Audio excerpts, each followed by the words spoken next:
হ্যাঁ হ্যাঁ শোনো, তোমাকেই বলছিলাম। জানো ভারতবর্ষে পুরুষদের কি কি সমস্যা? চলো আজকে জেনে নেওয়া যাক সেই বিষয়ে।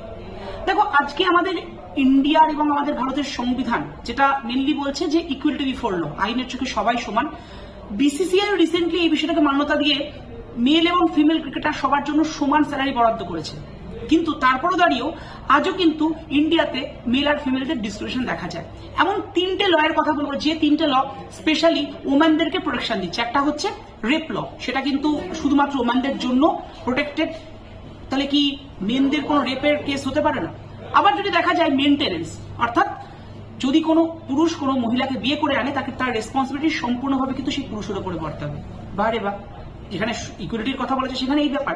আবার যদি তুমি দেখো যে ওয়ার্ক প্লেসে সেক্সুয়াল হ্যারাসমেন্ট, সেটাও কিন্তু ওম্যানদের ক্ষেত্রেই প্রযোজ্য, ওম্যানদের উপরই প্রোটেক্টেড। তো এরকম তোমাদের আরো ইনফরমেশন জানার জন্য সাবস্ক্রাইব করো।